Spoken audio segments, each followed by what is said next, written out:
Cuando 24 horas se pone a recorrer los 5 continentes, los miércoles por la noche lo solemos dedicar a América Latina. Y esta noche nos vamos a detener en especial en la Organización de Estados Americanos. La OEA, que el pasado martes, el pasado 26 de mayo, estrenaba nuevo secretario general, el que fuera ministro de Exteriores de Uruguay, Luis Almagro, en sustitución del chileno José Miguel Insulza, que estuvo 10 años al frente de este organismo. Almagro va a ocupar hasta el año 2020 este puesto después de ser elegido secretario general de la OEA el pasado 18 de marzo con 33 votos a favor, una abstención y ningún voto en contra de los representantes de los 34 Estados miembros, todos los del continente menos Cuba. Su lema va a ser, ha dicho, abro comillas, más derechos para más gente, cierro comillas. Mi esfuerzo estará centrado en hacer de la OEA un instrumento útil a los intereses de todos los americanos, sean ellos de donde sean. Jorge Evia Sierra, embajador de España en la Organización de Estados Americanos, Washington. Jorge, muy buenas noches desde Madrid. Muy buenas noches. Germán, igualmente, embajador. Germán Vera Esquivel, doctor en Derecho, diplomático peruano, experto en la OEA, autor del libro La Carta Democrática Interamericana y el rol de la OEA en el siglo XXI. Germán, muy buenas noches para usted también. Hola Miguel Ángel, buenas noches. Gracias por invitarme a tu programa. Gracias a usted por atendernos. Con nosotros en este estudio 101 de la Casa de la Radio, Teresa Montoro, directora de América Hoy en Radio Exterior. Teresa, muy buenas noches.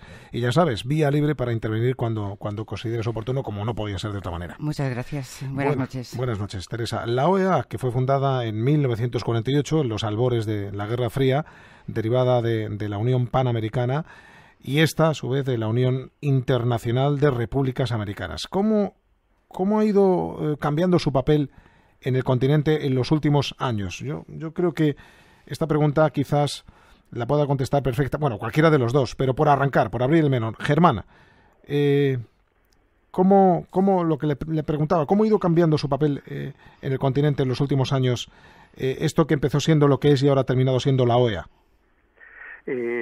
Bueno, como menciono en mi libro El rol de la OEA en el siglo XXI, esta modificación se produce luego del término de la Guerra Fría. Uh-huh. Al terminar la Guerra Fría, en la OEA se asienta el concepto de la democracia representativa, lo que se llama el principio democrático, y la mayor parte de los estados de la región se enrumban hacia el tema de adoptar en sus actividades, en sus acciones más permanentemente el fortalecimiento de la democracia representativa y sobre todo la defensa colectiva de la democracia representativa en todos los países de América Latina. Uh-huh. José Miguel Insulza, yo lo quería recordar antes, estuvo 10 años al frente de la OEA. Embajador, señor Evia, ¿qué balance se puede hacer de su gestión?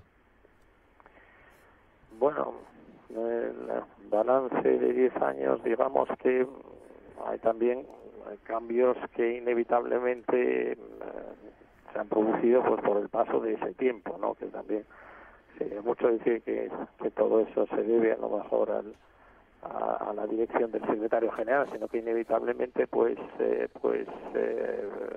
hoy en día América Latina a lo mejor no es lo mismo América Latina, el Caribe, la región, las Américas no son lo mismo de hace 10 años, pero bueno, en cualquier caso hay algunos elementos positivos, como puede ser todo lo que ha significado el tema de las drogas, que es un tema que ha ido avanzando en los últimos años, como puede ser este inicio de una normalización de la relación de Cuba con el resto, con Estados Unidos, y que todo eso le ha afectado también a la relación de los Estados Unidos con los países miembros de la organización, como puede ser también un mayor papel por parte de los países del Caribe, que también son un pilar de la OEA, la afirmación en temas de observación electoral, ¿no? Y digamos, ya para concluir, pues bueno, un papel una relación más igualitaria, a lo mejor entre todos los países miembros de la organización. Digamos que estos pueden ser algunos de los elementos más positivos de su balance. Luis Almagro se comprometió en su discurso de toma de posesión a llevar a cabo un proceso de transformación de la OEA que le permita, decía él, adaptarse a las realidades del siglo XXI. Y a partir de ahí, bueno, pues la pregunta inmediata, Germán, ¿cuáles son esos retos? Los retos son muy importantes y él los mencionó en el discurso de inauguración. Yo quisiera poner énfasis más bien en el tema, en la propuesta que él ha hecho sobre la escuela de gobierno para funcionarios del Estado y funcionarios de las organizaciones no gubernamentales, de la sociedad civil, en el marco de la OEA. Esa me parece una propuesta muy interesante, fascinante, que creo que va a ser muy valiosa. Él ha puesto énfasis también en el tema de la ética, de este tema que es tan importante en estos momentos en toda la región latinoamericana y en Iberoamérica, ¿no? Entre los puntos pendientes, la plena integración, algo decía yo también antes, de Cuba en el organismo, en un contexto que hay que resaltarlo y recordarlo, de acercamiento histórico entre la isla y Estados Unidos. La Cumbre de las Américas, celebrada el mes pasado en Panamá, marcó un punto de inflexión en nuestro hemisferio. La inclusión de Cuba, junto a las renovadas relaciones bilaterales con Estados Unidos, abre un abanico de distensión de efecto benefactor para todo el hemisferio. Trabajaremos para que Cuba pueda integrarse plenamente a la OEA y obviamente tomando en cuenta la necesidad de respetar tiempos y procesos. Bueno, otra de las intenciones del propio Luis Almagro. Embajador Hevia, ¿cómo está viviendo la OEA este acercamiento a todas luces de Estados Unidos y Cuba?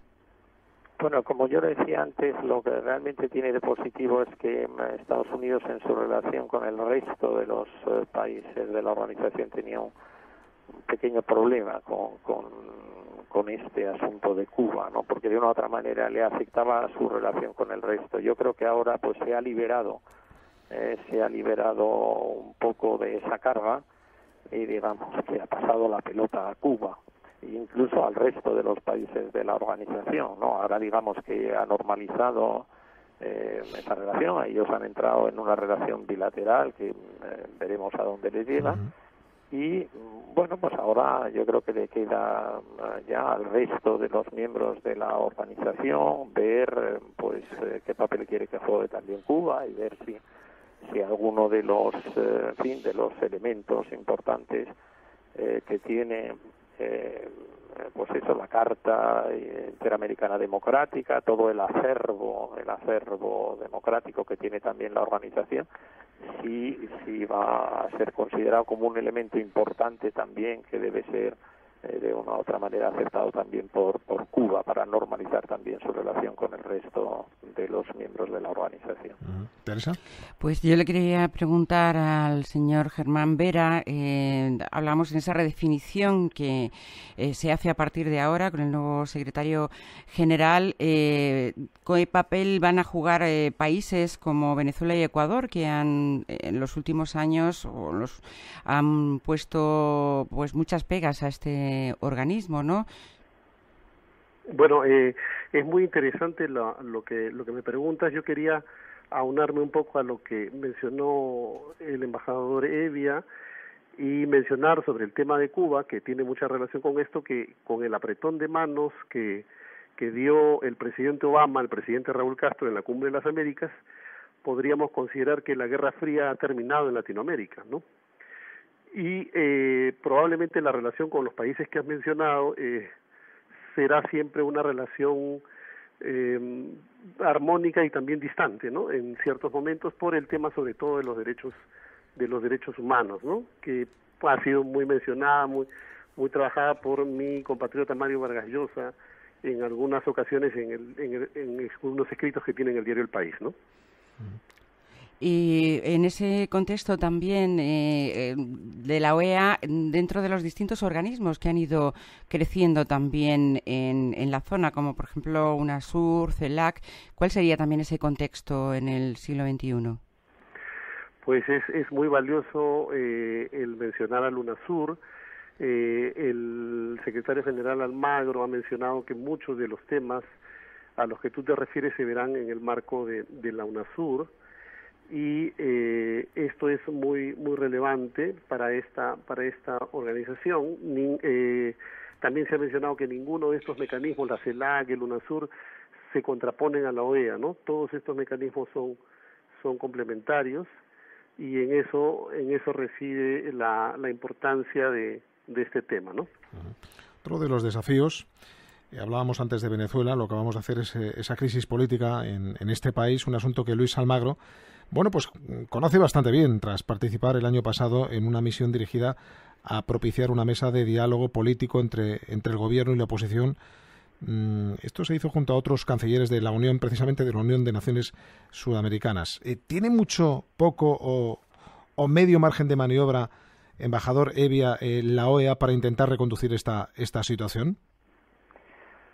Bueno, aquí hay un tema interesante el que plantea, porque realmente en la OEA hay, en todo el sistema interamericano, hay un principio que a veces afecta de manera negativa a la consideración de todas estas cuestiones, que es el famoso principio de no injerencia en los asuntos internos, que a veces se eleva aquí a categoría de principio esencial, y que incluso a veces está por encima del principio de respeto a los derechos humanos. Este es como un principio que defienden constantemente los países, y eso hace que muchas veces muchos temas no puedan ser tratados en la OEA, porque muchas veces algunos países consideran que ese es un tema reservado y que realmente pues no se debe de tratar en ese foro, ¿no? Y eso es lo que se ha hecho, que de momento pues el tema de Venezuela fue tratado inicialmente en un par de sesiones, pero al final pues se llevó hacia otro foro, como es el foro de UNASUR, y bueno, yo personalmente estimo que, bueno, es una pena, que también sería muy interesante que fuera tratado también en la OEA, porque, en la Organización de los Estados Americanos, porque además tiene probablemente mucha mayor repercusión. Efectivamente, porque esto es desdibujar un poco el papel, la importancia, el peso, la influencia de la OEA de una u otra manera, señor Hevia. Pues sí, no es lo que pasa, es que, repito, este principio de la injerencia en los asuntos internos tiene muchísimo peso aquí en el continente americano, y es el que ha hecho, pues, que ha permitido que muchas veces ese argumento prime sobre el otro. Pero bueno, está ahí, digamos, vamos a ver, y de otra manera también está el sistema interamericano de derechos humanos, que es una parte esencial de la OEA y que sigue vigente, y por tanto sigue tratando también todo este tipo de cuestiones. Incluso un país como Venezuela, que se ha retirado, que no ha reconocido la jurisdicción de la Corte, pero que de una u otra manera, como todos los Estados Unidos, sigue siendo parte del sistema interamericano de derechos humanos. Citaba el embajador alguna que otra organización en América, la Comunidad de Estados Latinoamericanos y Caribeños, la CELAC, la Unión de Naciones Sudamericanas, UNASUR. Hay muchas más. Germán, lo de siempre, no hay demasiadas siglas, no hay demasiados acrónimos en América para que se puedan entender, para que se puedan reconducir según qué situaciones o según qué voluntades o según qué acuerdos. Sin duda, estoy de acuerdo contigo, pero eso también demuestra la nueva estructura de la región, ¿no? Una profesora de la Universidad de Chile, del Instituto de Estudios Internacionales, mencionó que en América Latina muchos pensamos que solo hay 2 Américas Latinas, pero en realidad ella dice que hay 3 Américas Latinas. Una América Latina que está más cerca de la Alianza del Pacífico, una América Latina que está cercana a los países más como Ecuador, Venezuela, y una América Latina que es lo que ella denomina de izquierda liberal, donde estaría, por ejemplo, Argentina, el Uruguay, ¿no?, que tienen una visión moderna y muy cercana, y que incluso firman tratados de libre comercio con los Estados Unidos. Entonces, en ese escenario, por ejemplo, podemos considerar que estamos en una América Latina que está en ebullición, en movimiento, y que la elección del secretario general Almagro es la muestra de ello también, ¿no? Una visión intermedia entre todas esas Américas Latinas que te mencionaba. En ese sentido, precisamente, el señor Almagro llega a la OEA después de haber formado parte del gobierno de José Mujica, y ha sido unánime, decíamos, 33 votos a favor, pero desde algún lugar se ha dicho que puede cambiar políticas como puede ser la lucha contra la droga. ¿Eso puede influir? ¿Ha sido tan unánime esa elección del señor Almagro? secretario, o se teme, o de alguna forma piensan que puede el haber estado con el expresidente de Uruguay, con José Mujica, puede variar esa percepción o esa política que tenía hasta ahora la OEA? Yo creo que el hecho de que sea un representante del Uruguay el secretario general es muy importante. Yo conversaba en Lima hace algunas semanas con el embajador de Uruguay en mi país, y él me comentaba lo siguiente: donde hay un uruguayo hay democracia, me decía así. Y entonces yo creo que en ese sentido el secretario general es un mandatario de los estados, un representante de ellos, y puede negociar en la medida que ellos le den las posibilidades para hacerlo. Yo creo que son dos temas los fundamentales en la OEA, y deberían ser los temas en los que se concentre, que son el fortalecimiento de la democracia representativa y la protección de los derechos humanos, del sistema de derechos humanos. Todos los otros temas, por cuestiones financieras, podrían ser más difíciles de tratar, y entre esos estaría el que tú has mencionado, el del narcotráfico, ¿no? ¿Querías, Teresa, algo a propósito? Me estabas comentando fuera de micrófono. Precisamente Droga, tenemos que, claro, recordar que la OEA hizo un informe en 2013 donde decía que había que cambiar esas políticas para hacer frente al narcotráfico, y también, pues por ejemplo, Uruguay se puso a la cabeza tomando un camino distinto, pues legalizando, por ejemplo, la marihuana. Es un asunto que también se trató en la Cumbre de las Américas, y que parece que los gobernantes de la región, algunos de ellos, piensan, oíamos estos días también al presidente de Colombia, que hay que cambiar, ¿no?, esa política para hacer frente al narcotráfico. Otro de los retos, señor Hevia. Perdón, pues si puedo intervenir. Claro, por eso digo que otro de los retos, señor Hevia. Sí, efectivamente. Yo diría, sobre todo el debate de las drogas, realmente lo que ha hecho la OEA es plantear toda una serie de preguntas, ¿no?, y dar un avance importante en ese debate, ¿no?, sin mostrarse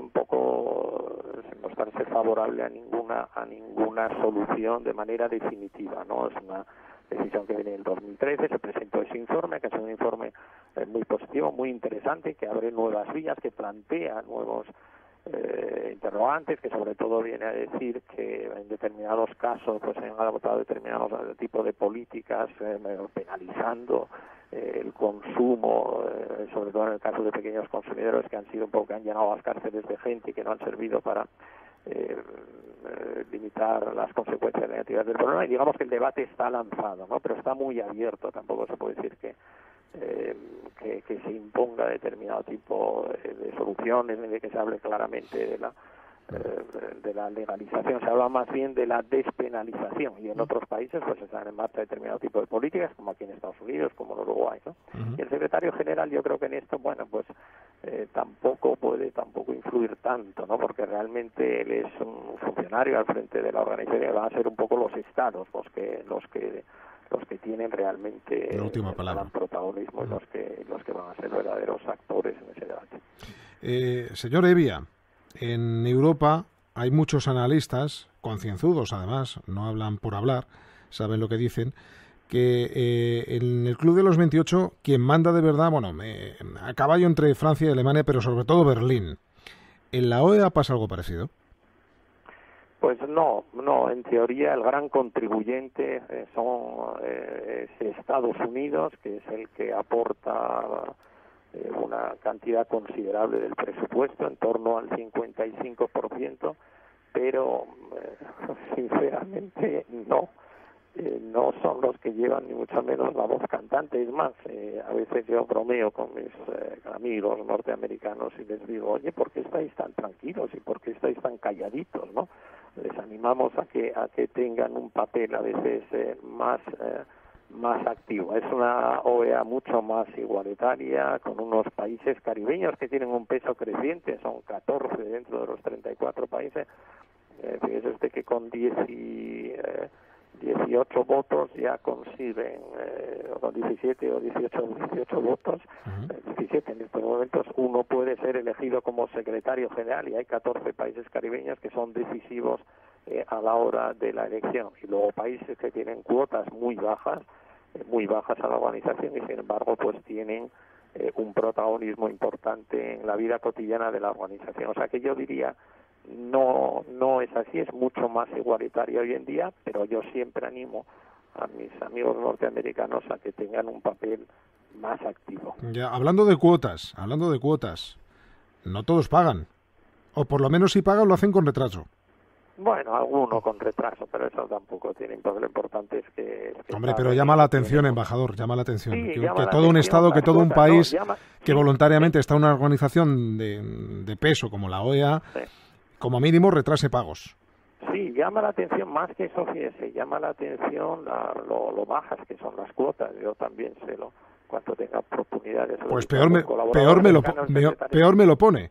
Sí, bajas, son muy bajas desde mi punto de vista. Piensan que se puede gastar de mejor manera, etcétera. Yo pienso que realmente las contribuciones son muy bajas y que la crisis presupuestaria de la OEA se debe fundamentalmente a eso, a una falta de voluntad política de los Estados de reforzar verdaderamente la organización, y creo que solo podrán hacerlo pues haciendo una revisión del sistema actual de cuotas y demostrando, repito, tampoco es que pida uno mucho, porque hoy en día es una organización muy barata y con un presupuesto muy bajo, ¿no? Y creo que sería conveniente que los Estados demostraran la voluntad política de reforzar la organización incrementando las bajas cuotas que muchos de ellos tienen hoy en día. Yo quería preguntar ya, terminando sí, al señor Germán Vera, precisamente por su libro, La Carta Democrática Interamericana y el rol de la OEA en el siglo XXI, que presentaba hace unas semanas, un libro amplio y extenso que no nos da tiempo aquí a comentar lo haremos en próximas citas si Germán se deja. Quería añadir alguna cosa antes de despedirnos que hayamos dejado, que sea importante de lo que dice en este libro. Claro que sí, yo menciono allí un tema muy importante, que una de las cosas que une a España y a Europa con América Latina es la idea de la democracia representativa, ¿no? Es en estos dos continentes donde, como lo menciono en el libro, donde digamos se expresa, junto con los Estados Unidos, por supuesto, y el Canadá, se expresa esa unidad, comunión entre nuestras naciones, ¿no? Tenemos un pensamiento muy similar en ese sentido. Y lo otro, bueno, mencionarles que la segunda edición de mi libro aparecerá en octubre de este año, y espero puedan acercarse a él a través de Amazon, ¿no? Y espero que sea editado por el Fondo de Cultura Económica. Pues ¿no? Escúcheme, Germán, y por esas dos vías de comunicación y, por supuesto, por la de la Radio Pública Española, la de Radio Nacional de España, porque le llamaremos para que nos cuente pormenores a propósito de ese nuevo libro suyo. Germán Vera Esquivel, doctor en Derecho, diplomático peruano, experto en la OEA, autor de ese libro que comentaba Teresa, La Carta Democrática Interamericana y el rol de la OEA en el siglo XXI. Un placer escucharle. Germán, buenas noches. Miguel Ángel, a tus órdenes. Gracias. Jorge Evia Sierre, embajador de España en la Organización de Estados Americanos, diplomático, embajador, gracias, buenas noches. Muchas gracias, Miguel Ángel, a ti y a todos. Teresa Montoro, directora de América Hoy en la emisora, en la radio hermana, Radio Exterior de España. Hasta la semana que viene, Hasta Teresa. la semana que viene, gracias.